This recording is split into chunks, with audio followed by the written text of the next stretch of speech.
Chapter 36. The Sixth Heaven and the 22nd Teacher, the Precious Feminine. Once you start opening secret seals, soon people are going to notice.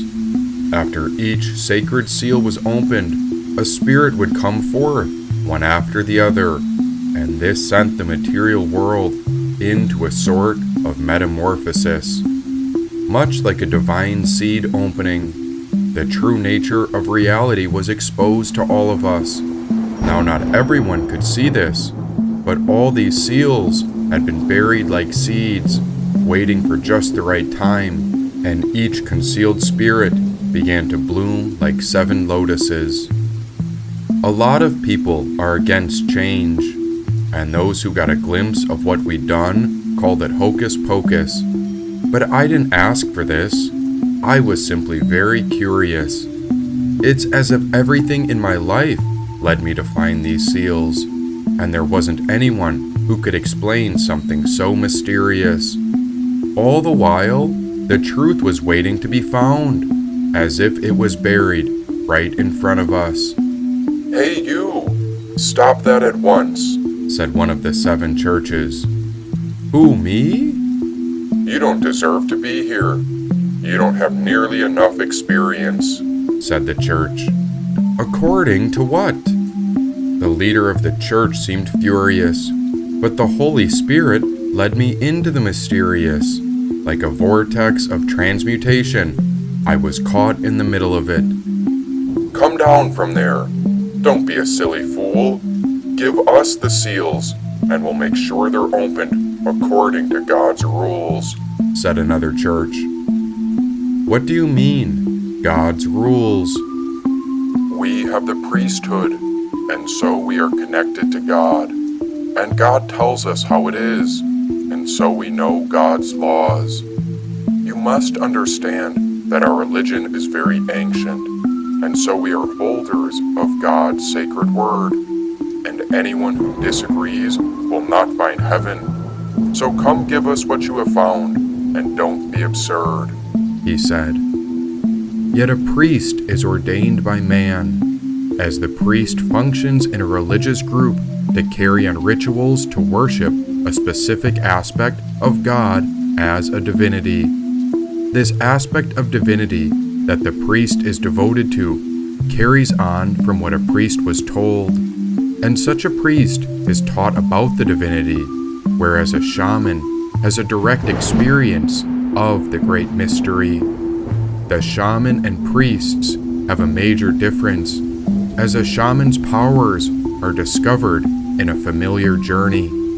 What I mean by this is that the shaman's vocation is not ordained, but rather comes from one's own psychological experience. And the shaman who discovers this deep wisdom leads us to an interpretation of the unseen nature of the mysterious. "Then give the scroll to us. You must know that our religion is the way. Allahu Akbar.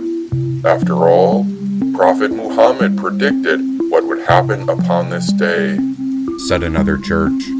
"Why listen to them? Come share our teachings. The nature of divinity is the essence of all creation, and Krishna is the eternal nature of the supreme reality," said another religious leader. Wait a minute. We're all in this together. I'm just a poet, so I'm not anyone's follower. "But if you take our vow, all sorts of doors will open. You must come meditate with us and follow our path before the next seal is opened," said another religious leader. It went back and forth, and they were trying to pull me in. Of course, I was just a curious one, and so I did study with each of them. They'd share their teachings, and I was very much amazed.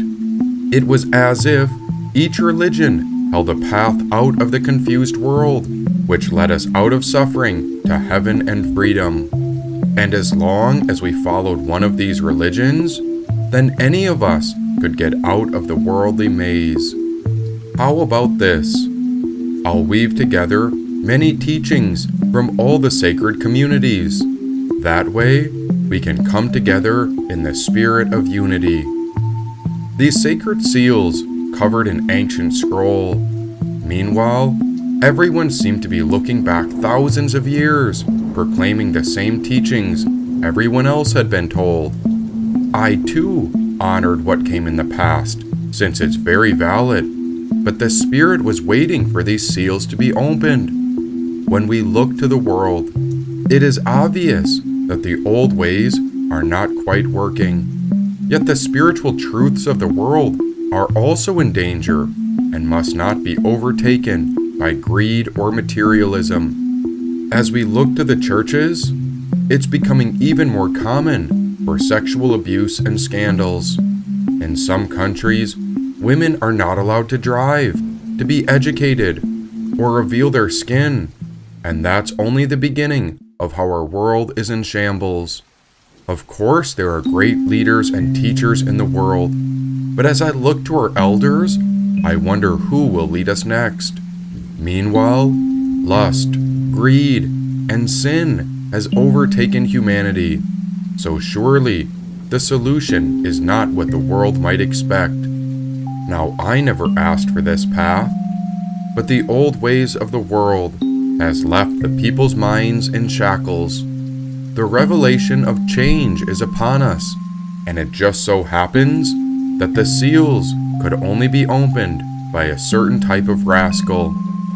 Someone who isn't afraid of being a fool. Someone who is absolutely open, even if it means being exposed. Someone who can't be bought by bribes or money. And so our spirit needed someone who was not seeking control. And since we're all in this together, and the 7 seals were just sitting here, waiting to be found, I discovered that each spirit was tied into us, and so the words came through this voice to make sure it was read aloud. Every time a seal was opened, I'd find a certain type of spirit that appeared to emerge from behind a locked door. I'd do my best to get to know the spirit. After opening the first seal, I had no idea how long such a spirit had been sealed off for.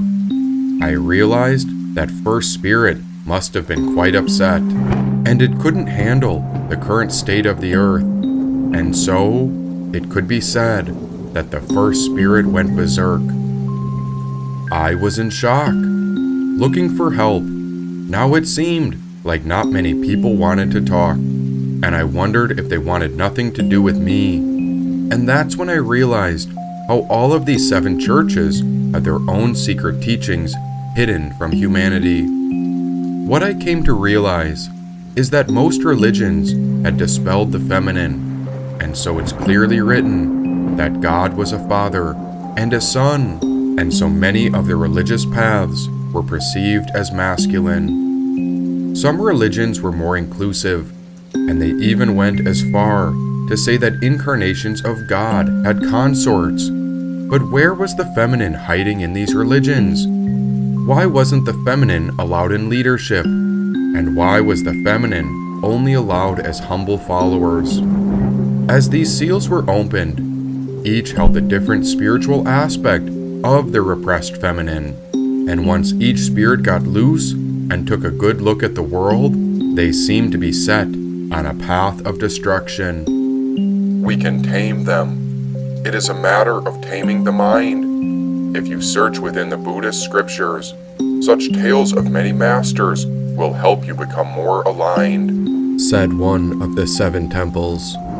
We will help too. We offer up wisdom from our sages, and so you are welcome to learn from the Vedic path. You are free to study the Hindu sacred texts and pages, said another religious leader. Even though the world seemed to be full of shit, not all the churches were shackled. There were pathways out of the confused world, and so I understood that religions tended to be a beautiful path, and so I studied their teachings and their followers. After the first seal, after COVID came out, I found that we were all in quite the debacle. I found I could tune in to these great beings from afar, and so they would lead me, even though I was in over my head. Now the spirits of the 7 seals seemed to be ruthless, and instead of abandoning me, the churches began to help instead. I wondered more and more about the council of the 7 churches, and I was curious how long they'd been aware of these spirits. Now that the seals were opened, they saw the power of the divine feminine, and I got a pretty good idea that no one was sure if the last seal should be opened because of what might be repressed within it. By opening each seal, the spirit was tied into the body. It was a sort of partnership, but they weren't going to let us off easy. Wars and social issues arose all over the earth, and this came forth as signs of a great shift. It was a demonstration from the divine feminine that the ways of the outdated past would not persist. Seal after seal, each spirit had a different style and behavior, and so I realized they led me to discover our own true nature. After 6 seals were opened, I knew we could not go back. We had to keep advancing, but there was also a vicious army of wickedness that was coming to attack. Confusion and chaos whirled. Then the 6 spirits of the seals came to our side. The 7th seal would soon be opened, and I was feeling especially nervous on the inside. I knew these feminine spirits were out to help, and so many of us had become servants of the divine. But what was the solution to our worldly suffering? Surely it was something pure that would come out of the mystery of life. Anyone can start, but only a thoroughbred will finish. Open the last seal, then comes our new beginning, said one of the 7 spirits. But the world is hungry and thirsty for nourishment. We are weary souls that need to be restored and replenished. Please, tell me you will not lead us astray. Our world is in need of the great relief of all suffering. Everything that is happening outside is a reflection of what is happening within, said the divine spirit. One by one, the 7 spirits brought us to that sacred throne, and there we sat upon the ground in front of the lingam stone. We watched them prepare an Abhisheka ritual. This was a type of cleansing, much like a baptism. While the water provided healing, the fears began to withdraw, and I was curious about the mysterious cleansing, which made me wonder how God could be within us. And so I know the truth, that we belong to God. Next, 6 out of the 7 spirits rose like great snakes hovering overhead, and so they came undone. The spirits began to pray, and so they were all in unison. Our sight was focused on the stone of the throne, and there I watched the spirits attend to it. I felt them taking care of our spiritual soul within, and so I understood this to be a certain type of outward reflection. As they prayed, they poured that sacred water over the stone. There I felt it drip over our body, our soul, our blood, and our bones. For this was the Supreme Soul, and so it was our spirit that connects all religions. After they bathed the stone of the throne, the soul felt ever refreshed. These were the fearless spirits without a body, and now we watched them reconnect and hover back overhead. Just as we felt them within the soul, they adorned the stone with 7 serpents made of precious metals. I began to understand that this stone was an outward reflection of what is within all living beings. The spirits adored the stone with offerings. So we felt they had given our spiritual nature a flowery necklace. Something mysterious was happening, and so I realized that everything was a reflection of the divine channel. What's happening? We will protect you in the battle, said the spirit. Just when the last seal was ready to be opened, something auspicious came forth. The seventh spirit emerged. It took the scroll, that book of life, then it flew across the universe. What is happening? She trusts no one, but she could trust one, Said one of the spirits.